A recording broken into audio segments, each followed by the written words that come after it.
샬롬 7월 18일 토요일 아침입니다.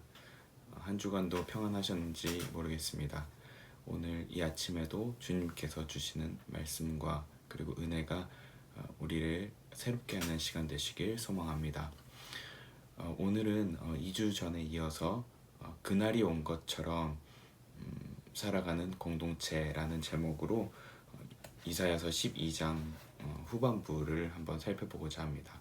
이제 주일 예배를 준비하면서 우리는 어떤 마음으로 교회 공동체에서 함께 해야 하고 공동체 가운데서 우리 각자에게 하나님께서 바라시는 것은 무엇인지 오늘 이 시간 묵상해 보고자 합니다. 오늘 본문은 2주 전에 나누었던 이사야 12장 후반부입니다. 이사야서 12장 4절에서 6절인데요. 제가 봉독하도록 하겠습니다. 그날이 오면 너희는 또 이렇게 찬송할 것이다. 주님께 감사하여라. 그의 이름을 불러라. 그가 하신 일을 만민에게 알리며 그의 높은 이름을 선포하여라. 주님께서 영광스러운 일을 하셨으니 주님을 찬송하여라. 이것을 온 세계에 알려라. 시온의 주민아, 소리를 높여서 노래하여라. 너희 가운데 계시는 이스라엘의 거룩하신 분은 참으로 위대하시다. 아멘. 오늘 본문 역시 지난주와 마찬가지로 그날이 오면으로 시작을 합니다. 그날이라는 그날은 이중적인 의미를 지니고 있다고 지난주에 나누었습니다. 그날은 이사야 선지자가 고대하던 메시아, 곧 예수님이 오신 이후의 시대를 이야기합니다. 즉 그리스도를 구주로 삼은 백성들이 살고 있는 지금 이 시대를 이야기합니다.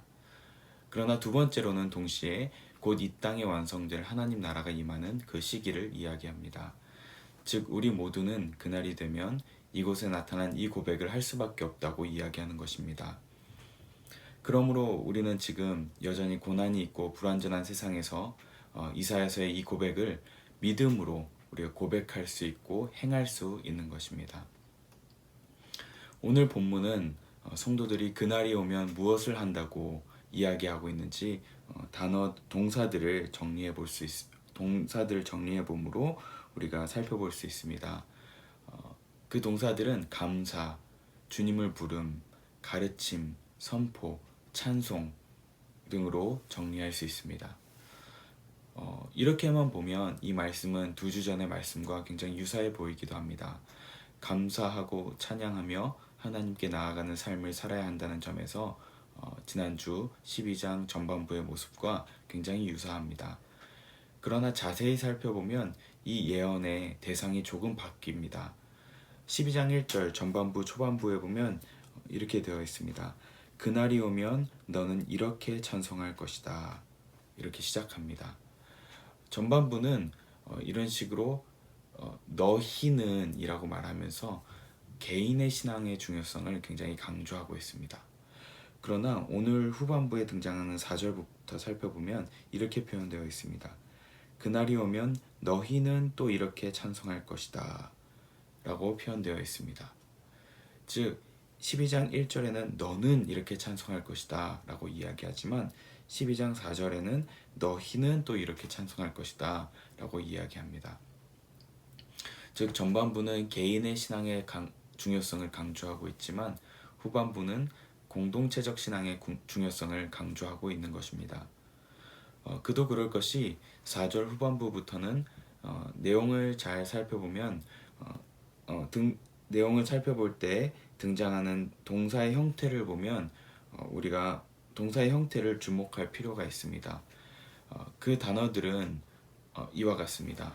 감사하여라, 그 이름을 불러라, 만민에게 알려라, 그 이름을 선포하여라, 찬송하여라, 알려라, 노래하여라. 이 단어들이 열거됩니다. 이 단어들 가운데는 감사하여라, 찬양하여라, 노래하여라 이런 식으로 유사한 단어들도 등장하지만 이 표현들은 단순히 나 자신만 혼자서 예배하고 감사하고 찬양하고 노래하라는 것이 아니라 한 성도가 다른 성도에게 강권하는 표현인 것입니다. 이 동사의 형태들의 공통점은 뭐냐면 그냥 평서형의 동사가 아니라 명령문으로 사용됐기 때문입니다. 지금 이 고백은 마치 함께하는 성도들에게 권유하는 듯한 말로 표현된 것입니다. 하나님께 감사하세요. 주님의 이름을 부르세요. 모든 사람에게 하나님이 하신 일을 알리세요. 주님의 이름을 선포하세요. 주님을 찬송하세요. 온 세계에 알리세요. 라는 식으로 한 성도가 다른 성도에게 권면하는, 또 강권하거나 권하는 그런 표현으로 사용되었다는 것입니다. 이 표현 방식에 주목할 필요가 있습니다. 왜냐하면 우리는 때로 교회에 대해서 생각할 때, 교회에서 예배 드리러 간다고 생각할 때는 혼자 스스로 하나님 앞에 단독자로서 서는 것만을 생각하곤 합니다.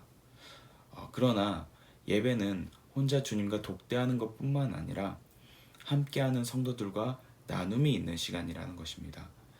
만약 혼자 예배만 드려도 된다면 사실 우리가 온라인 예배만 드려도 전혀 문제가 되지 않습니다.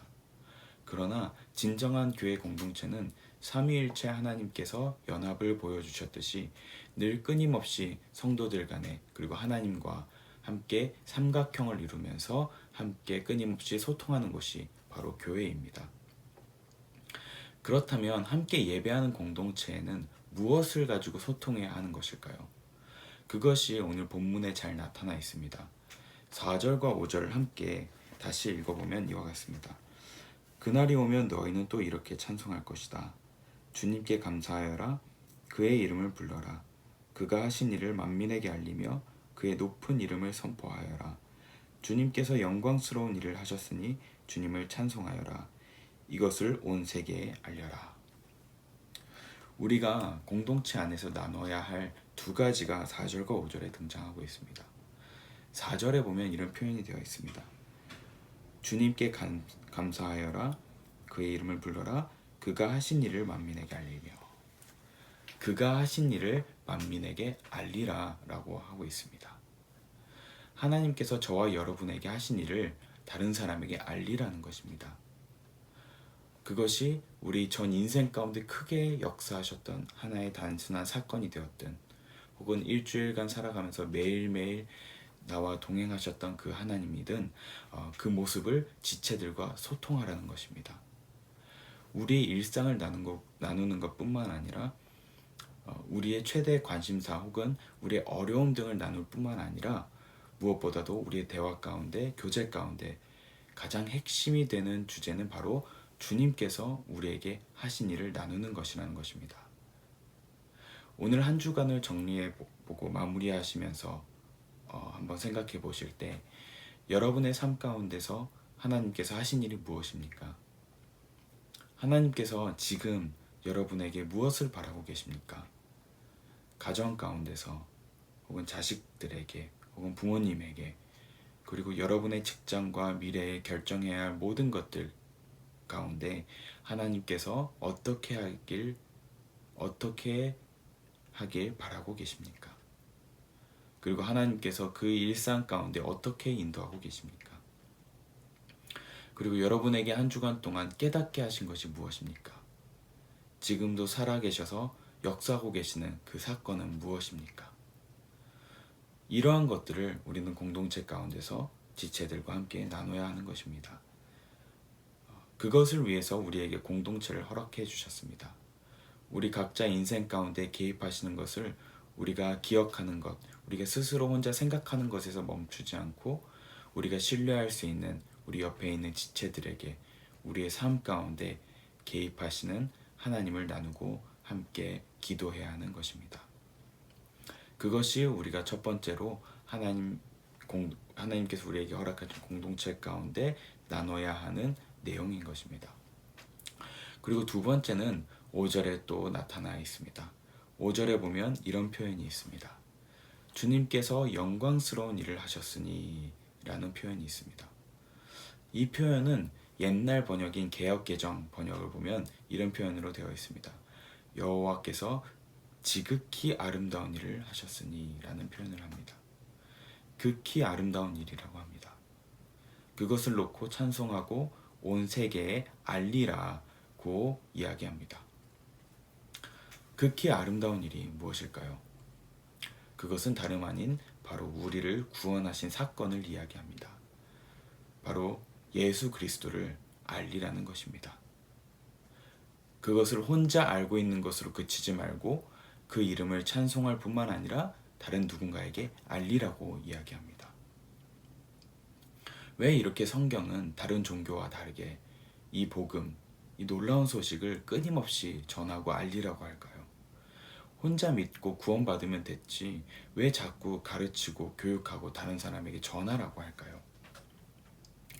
그것을 우리가 이해할 수 있는 가장 좋은 비유가 사실은 이스라엘 땅에 있습니다. 잘 아시겠지만 이스라엘에 가면 두 개의 호수가 있습니다. 북쪽에서는 헐몬산에서부터 흘러내려오는 물이 모인 것이 바로 갈릴리 호수입니다. 그리고 그 갈릴리 호수는 신선한 물을 받아서 흘려보내는데요. 그 흘려보내는 강이 바로 요단강입니다. 그리고 그 요단강의 끝은 사해로 마무리됩니다. 갈릴리 호수는 헐몬산의 신선한 물을 받아서 물고기를 비롯한 풍성한 생명이 살아있는 호수이지만 요단강의 끝자락인 사해는 높은 염분 때문에 생명이 살지 못합니다. 염분이 너무 높아서 사람이 들어가면 가라앉지 않을 정도입니다. 왜 한 호수는 생명이 넘치고 한 호수는 생명이 살지 못하나요? 갈릴리 호수는 물을 받아서 흘려보내지만 사해는 그 지대가 해발 마이너스 250m가 되어서 너무 낮아 물을 보낼 곳이 없기 때문입니다. 우리 모두는 복음이라는 귀한 보물을 가진 사람들입니다. 마치 헐몬산에서 물을 받아 갈릴리 호수가 된 것처럼 우리는 복음이 있기에 생명을 얻게 되었습니다. 그러나 그 복음을 나만 소유하고 있고 누군가에게 전하지 않는다면 마치 사해처럼 썩어서 아무런 생명이 살지 못하는 곳으로 변하게 됩니다. 그래서 주님은 복음을 나누는 공동체를 생명의 공동체라고 이야기하셨던 것입니다. 이 고백이 신구약의 여러 곳에 다양하게 등장합니다. 대표적으로 구약에는 시편 133편이 있습니다. 이곳의 고백을 살펴보면 이렇게 되어 있습니다. 그 얼마나 아름답고 즐거운가, 형제 자매가 어울려서 함께 사는 모습. 머리 위에 부은 보배로운 기름이 수염, 곧 아론의 수염을 타고 흘러서 그 옷깃까지 흘러내림 같고 헐몬의 이슬이 시온산에 내림과 같구나. 주님께서 그곳에서 복을 약속하셨으니 그 복은 곧 영생이다. 헐몬의 이슬이 내림과 같다고 합니다. 이 헐몬이란 것은 갈릴리 호수의 수원지인 그 헐몬산을 이야기합니다. 바로 그 헐몬산에서 내린 그 이슬이 복으로 임했는데 그 복이 어디에 임했냐면 형제 자매가 어울려서 함께 사는 그 교제하는 공동체에 임했다고 합니다. 그곳에 임하는 그 복이 무엇이냐? 그 복이 바로 3절에 영생, 곧 영원한 생명이라고 이야기합니다. 즉 복음을 나누는 공동체가 생명이 있는 공동체라는 것입니다. 그리고 복음을 전달하는 사람이 생명이 있는 자라는 것을 반증하고 있는 것입니다. 구약뿐만 아니라 신약에도 바울이 디모데에게 권면합니다. 베드로후서 2장 2절에 보면 이런 고백이 있습니다. 바울이 디모데에게 권면하는 내용입니다. 그대가 많은 증인을 통하여 나에게서 들은 것을 믿음직한 사람들에게 전수하십시오. 그리하면 그들이 다른 사람들을 또한 가르칠 수 있을 것입니다. 바울은 디모데에게 권면하기를 그대가 가르친 그 사람이 다른 사람을 가르치도록 하라고 권면합니다. 즉 누군가를 제자화하고 양육해야 하는데 그것이 양육으로 멈추지 말고 그 사람이 다른 누군가까지 양육하도록 도우라는 것입니다. 바울은 디모데에게 명령한 이것이 자기 스스로 생각에서 나온 개념이 아닐 것입니다. 이것은 바로 예수님께서 승천하실 때 모든 제자들에게 맡기신 사명과 일치합니다. 마태복음 28장 19절에 보면 그러므로 너희는 가서 모든 민족을 제자로 삼아서 아버지와 아들과 성령의 이름으로 침례를 주고 내가 너희에게 명령한 모든 것을 그들에게 가르쳐 지키게 하여라 고 명령하셨습니다. 사실 저도 감사하게도 지금의 이 공동체에서, 이 미랄 공동체에서 권사님들과 장로님들에게 학창시절 배우고 그리고 가르침을 받았기에 지금 이 복음을 소유한 자로 살아갈 수 있습니다. 그렇기 때문에 저도 다음 세대에 복음을 전해야 한다는 사명이 있는 것입니다. 그리고 늘 기도하는 것은 저는 사해처럼 되지 않고 생명이 넘치는 갈릴리처럼 갈릴리 호수와 같은 사람이 되기를 기도하고 있습니다. 이와 마찬가지로 저 또한 지금 함께하는 지체들 누군가를 양육하고 가르쳐서 그들 또한 누군가를 가르칠 것을 기대하면서 기도하고 양육하고 있습니다.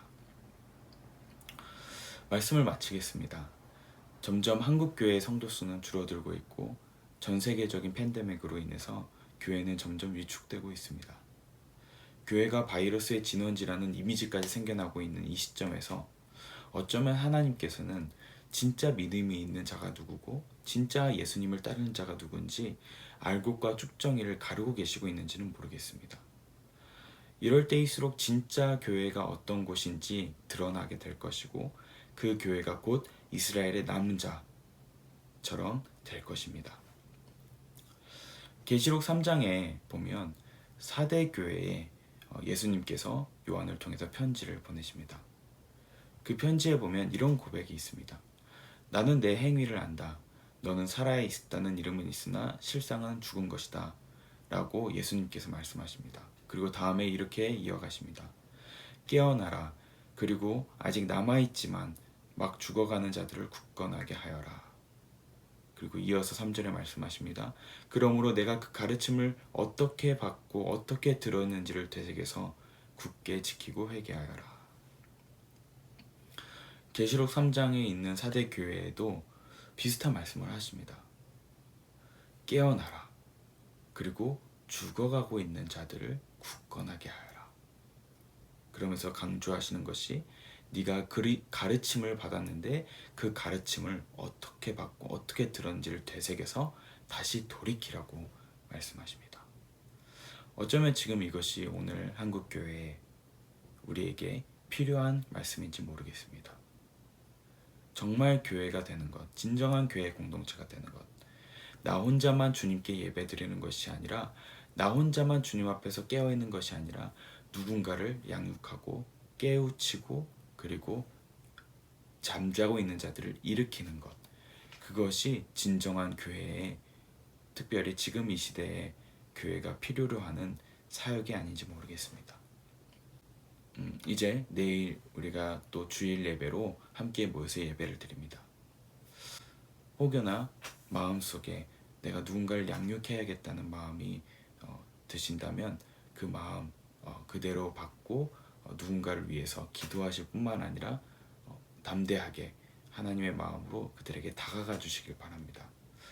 그것이 초등학생이 됐던 중학생이 됐던 고등학생이 됐던 혹은 청년이 되었든 나 혼자만 그냥 교회에서 드리는 예배에서 마치는 것이 아니라 누군가를 위해서 내 자신을, 내 삶을 나눌 뿐만 아니라 내가 가지고 있는 이 복음을 내 안에서 그냥 가지고 있는 것이 아니라 흘려보내시는 축복을 누려보시길 바랍니다.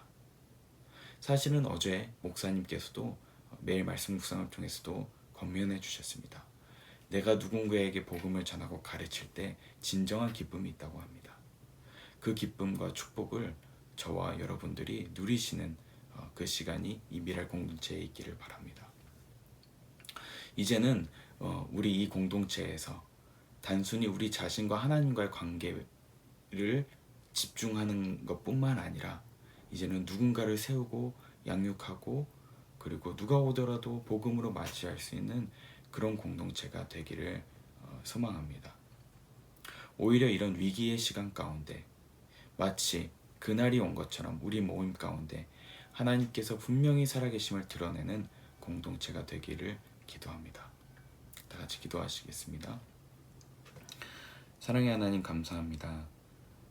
우리를 주님의 귀한 보혈로 그 핏값으로 우리를 사시고 구원하여 주셔서 주님의 소유된 백성으로 삼아주시니 감사합니다. 하나님 아버지, 이 축복을 정말 나 혼자만 누리는 것이 아니라 이제는 다른 누군가와 나눌 수 있는 복을 우리에게 허락하여 주시옵소서. 누군가 복음이 필요한 자들에게는 복음을 전할 수 있는 용기를 주시고, 그리고 교회 공동체 가운데 가르침과 양육이 필요한 자들에게는 서스름 없이 다가가 그들에게 주님의 복음과 사랑을 전할 수 있는 저희 공동체 되게 인도하여 주시옵소서. 주님, 마지막 때가 다가오는 이 시기 가운데 이 미랄 공동체가 깨어 있어서 쭉정이가 되지 않고 알곡이 되게 하시며 정말 열매 맺는 나무가 되어 주님께서 마지막 때에 미랄 공동체에 속한 모든 성도들에게 착하고 충성된 종아 수고하였다 라는 말을 들을 수 있는 축복을 우리가 누릴 수 있도록 인도하여 주시옵소서. 특별히 내일 주일 예배 가운데 함께하여 주셔서 우리가 드리는 예배뿐만 아니라 잠깐이라도 스쳐가는 모든 영혼들에게 주님의 사랑을 흘려보낼 수 있는 축복을 우리 가운데 허락하여 주시옵소서. 감사드리며 예수님 이름으로 기도합니다. 아멘. 아버지, 당신의 마음이 있는 곳에 나의 마음이 있기를 원해요. 아버지, 당신의 눈물이 고인 곳에 나의 눈물이 고이길 원해요. 아버지, 당신이 바라보는 영혼에게 나의 두 눈이 향하길 원해요. 아버지, 당신이